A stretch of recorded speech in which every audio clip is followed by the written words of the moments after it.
नमस्कार। और इस नए विश्लेषण में बहुत बहुत स्वागत है। आज हम एक ऐसे विषय पर बात करने जा रहे हैं जो वास्तविकता को देखने का नजरिया ही पूरी तरह से पलट कर रख देगा। अक्सर एक सवाल उठता है कि क्या जो लोग इस दुनिया के तय ढांचों में बिल्कुल फिट नहीं बैठते, वो असल में इस पूरी मैट्रिक्स को अपने ही तरीके से बदल रहे हैं? जी हाँ, एक बिल्कुल अनोखी और स्वतंत्र चेतना जो इस पहले से तय वास्तविकता के सिस्टम में एक बहुत बड़ा बदलाव ला रही है। तो चलिए बिना किसी देरी के इस रहस्य को गहराई से समझते हैं। जरा इस विचार पर गौर करने की कोशिश करते हैं कि हमारी ये जो वास्तविकता है, ये एक बहुत बड़े सर्वेलियंस या निगरानी सिस्टम की तरह काम कर रही है। और दिलचस्प बात ये है कि ये अपराधियों को नहीं, बल्कि किसी बहुत ही दुर्लभ और शक्तिशाली ऊर्जा को ट्रैक कर रही है। हम जीवन में होने वाले जिन अजीब संयोगों या डेजा वू की घटनाओं को महज इत्तेफाक मान लेते हैं, दरअसल वो इत्तेफाक है ही नहीं। वो तो इस बात का बहुत बड़ा सबूत है कि ये सिस्टम किसी खास चीज का, किसी अनसुलझी पहेली का बहुत बारीकी से विश्लेषण कर रहा है। भाग 1, निगरानी का मैट्रिक्स, या कहें कि एक ऑब्जर्वेशन डेक के रूप में हमारी वास्तविकता। चलिए अब इसमें थोड़ा और गहराई से उतरते हैं। जब कोई चेतना इस सिस्टम के अलार्म को ट्रिगर कर देती है, तो कुछ बेहद अजीबोगरीब शारीरिक लक्षण सामने आने लगते हैं। जैसे फोन का अचानक से बहुत भारी महसूस होना, या फिर अजनबियों का अचानक से ऐसे राज जान लेना जो कभी किसी को बताए ही नहीं गए। खाली कमरों में भी किसी की मौजूदगी का एहसास होना। ये सब तब होता है जब कोई विशेष चेतना अपनी पूरी ऊर्जा के साथ मौजूद होती है और हमारा भौतिक वातावरण इस भारी मौजूदगी पर रिएक्ट करने लगता है। अब यहाँ सबसे बड़ा सवाल ये उठता है कि आखिर ये ब्रह्मांडीय सिस्टम कुछ खास लोगों पर इतनी कड़ी नजर क्यों रख रहा है। इसलिए नहीं कि ये कोई खतरा है, बल्कि इसलिए क्योंकि इनकी जो कच्ची और बिना फिल्टर वाली ऊर्जा है ना, वो इस सिस्टम के लिए एक बहुत बड़ा रहस्य है। ये पूरा कॉस्मिक मॉनिटरिंग सिस्टम बस उस अनोखी चेतना को समझने की कोशिश कर रहा है जो इसके बनाए गए नियमों और बंधनों के बिल्कुल बाहर रहकर काम कर रही है। भाग 2, अनोमली की परिभाषा। आखिर ये टाइप एक्स है कौन? इस सिस्टम में इन्हें टाइप एक्स का नाम दिया गया है। ये वो रेडियंट अनोमलीज हैं, यानी ऐसी चमकदार विसंगतियां जिन्हें किसी भी तय ढांचे या एल्गोरिदम में बांधना नामुमकिन है।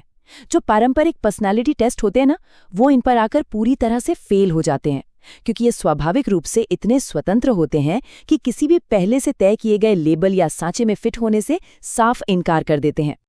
इसे थोड़ा ऐसे समझते हैं, समाज का एक बहुत बड़ा हिस्सा स्लीप वॉकर्स की तरह काम कर रहा है, यानी ऐसे लोग जिनका व्यवहार पूरी तरह से अनुमान लगाने योग्य है, जो एक सेट फ्लोचार्ट पर चलते हैं और जिन्हें इनाम या सजा के पुराने तरीकों से बहुत ही आसानी से कंट्रोल किया जा सकता है। लेकिन इन अनोमलीज की बात बिल्कुल अलग है। इनका सोचने का तरीका और इनकी भावनाएं पूरी तरह से अनहैकेबल हैं। ये सिस्टम किसी भी तरह से इनके काम करने के तरीकों और इनकी प्रेरणाओं को डिकोड कर ही नहीं पाता। पिछले 5 वर्षों के गहन डेटा पर नजर डालें तो एक बहुत ही चौंकाने वाली बात सामने आती है। इस सिस्टम ने इन एनोमलीज पर जितने भी परीक्षण किए, जितनी भी नई चुनौतियां फेंकी, हैरानी की बात यह है कि वो कमजोर पड़ने के बजाय और भी ज्यादा मजबूत होते चले गए। मतलब दबाव जितना बढ़ता है, उन्हें तोड़ने की जितनी कोशिश की जाती है, ये एनोमलीज उतने ही अटूट और खतरनाक रूप से शक्तिशाली हो जाते हैं। भाग 3, प्रोग्राम को बाधित करना, या यूं कहें कि मैट्रिक्स में एक वायरस की तरह काम करना। असल में होता क्या है कि जब ये विशेष लोग किसी कमरे में कदम रखते हैं, तो उस जगह की फ्रीक्वेंसी ही अचानक से बदल जाती है। उनके आसपास की तकनीक अजीब तरह से ग्लिच करने लगती है या खराब व्यवहार करने लगती है। और सबसे खास बात, ये कोई विज्ञान कथा या जादू टोना बिल्कुल नहीं है, बल्कि ये शुद्ध भौतिक विज्ञान है। इनकी सिर्फ एक छोटी सी बातचीत भी सामने वाले व्यक्ति के व्यक्तित्व और उसके जीवन के पूरे कोड को फिर से लिखने की गजब की ताकत रखती है। इनकी ऊर्जा सच में हर चीज को बदलकर रख देती है। इन एनोमलीज के काम करने का अपना एक अलग ही अनूठा पैटर्न है, विनाश का और निर्माण का। एक बिल्कुल नई दुनिया बनाने के लिए ये उन पुरानी और बेकार हो चुकी संरचनाओं को, या कहें कि उन पुराने पुलों को जलाने से बिल्कुल नहीं कतराते।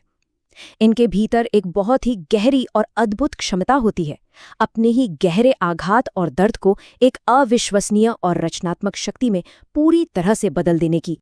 भाग 4, अवलोकन के माध्यम से विकास। ये सच में एक बहुत ही खूबसूरत विरोधाभास है। देखिए, सिस्टम को लगता है कि अगर वो लगातार निगरानी करेगा तो उसे पूरा कंट्रोल मिल जाएगा।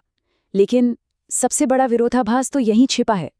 ये जो लगातार पड़ने वाला दबाव है, जो 24 घंटे की निगरानी है, यही उनकी चेतना को एक असली हीरे की तरह तराशने का काम करती है। उन्हें दबाने और समझने की ये जो पूरी कोशिश है ना, असल में यही वो चीज़ है जो उन्हें उस अगले लेवल तक पहुंचा देती है, जहां वो पूरी तरह से अप्रत्याशित और पूरी तरह से आज़ाद हो जाते हैं। ये चीज क्वांटम भौतिकी के उस सिद्धांत को बहुत ही शानदार तरीके से दर्शाती है, जहां एक कण तब तक कई अवस्थाओं में एक साथ मौजूद रहता है जब तक कि उसे देखा ना जाए, और फिर वो उस सिस्टम को ही कंफ्यूज करने के लिए सबसे दिलचस्प अवस्था चुन लेता है। ये अनोमलीज भी बिल्कुल ऐसा ही करते हैं। जो कैमरा उन पर नजर रख रहा होता है, वो उसी को अपना मंच बना लेते हैं। यही ऑब्जर्वेशन उनके विकास का सबसे बड़ा ईंधन बन जाता है। इन लोगों का जो इंट्यूशन है, यानी जो अंतर्ज्ञान है, वो किसी ऐसी सुपर एडवांस तकनीक की तरह काम करता है जिसका शायद अभी तक आविष्कार ही नहीं हुआ है।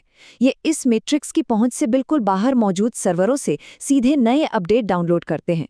मतलब ये ऐसी जगहों और ऐसी हकीकतों से डेटा खींच लाते हैं जिन्हें ये पूरा सिस्टम कभी स्वीकार करने की हिम्मत भी नहीं कर सकता। भाग 5, सामूहिक जागरण, यानी पूरे नेटवर्क को एक साथ जोड़ना। अब इस पूरे खेल में एक बहुत बड़ा मैक्रो लेवल का बदलाव देखने को मिल रहा है। ये जो सर्वेलेंस सिस्टम है, वो इन अनोमलीज को बिल्कुल अलग थलग मानकर इनकी स्टडी कर रहा था। लेकिन असल में हो क्या रहा है? यही निगरानी तंत्र अनजाने में ही सही इन सभी स्वतंत्र चेतनाओं को एक बहुत ही शक्तिशाली कम्युनिकेशन नेटवर्क पे आपस में जोड़ता जा रहा है। जो लोग अलग अलग रहकर महज एक वायरस की तरह काम कर रहे थे, वो अब आपस में जुड़कर एक बहुत ही प्रवर्धित, यानी एक बहुत ही एम्प्लीफाइड सिग्नल बन चुके हैं। ये एक बहुत बड़ा सामूहिक जागरण है। इस पूरी तरह से दिखावे और परफॉर्मेंस से भरी दुनिया में बिल्कुल असली, या कहें कि पूरी तरह से ऑथेंटिक होने का जो प्रभाव है ना, वो बहुत ही गहरा होता है। इन अनोमलीज के जो बेबाक और बिल्कुल शुद्ध फैसले हैं, वो असल टाइमलाइन को ही शिफ्ट कर रहे हैं। जो लोग पूरी तरह से हार मान चुके थे, उन्हें एक नई उम्मीद मिल रही है। इनकी ऊर्जा बिना कोई शब्द कहे भी सोए हुए दिमागों को हैक करके सीधे कह रही है, जाग जाओ। और ये सिर्फ आज की बात नहीं है, आने वाली पीढ़ियों के लिए, अजन्मे बच्चों के लिए एक बिल्कुल नया ब्लूप्रिंट तैयार किया जा रहा है। अगर इस पूरी बात को संक्षेप में समझें, तो जो कल तक केवल निगरानी का एक विषय मात्र था, जो महज एक प्रयोग था, वो अब खुद ही इस नई वास्तविकता का निर्माता या आर्किटेक्ट बन चुका है। ये अनोमलीज इतनी ज्यादा प्रामाणिकता के साथ जी रहे हैं कि इस सिस्टम का जो भी पुराना डेटा था और इसकी जो भी भविष्यवाणियां थीं, वो सब की सब अब पूरी तरह से बेकार साबित हो चुकी हैं। चलिए, इस विश्लेषण को एक बहुत ही विचारोत्तेजक सवाल के साथ यहीं रोकते हैं। जरा इस बात पर गौर किया जाए कि इस मैट्रिक्स का आखिर क्या होगा, जब इन सभी अलग थलग पड़ी जागृत चेतनाओं को पूरी तरह से ये एहसास हो जाएगा कि वे ही इस एक बिल्कुल नई वास्तविकता के असली निर्माता हैं। ये एक ऐसा सवाल है जो इस सामूहिक प्रामाणिकता और चेतना के विकास की असीम संभावनाओं के बारे में सोचने पर मजबूर कर देता है, और शायद, बस शायद, यहीं से उस असली बदलाव की शुरुआत होती है।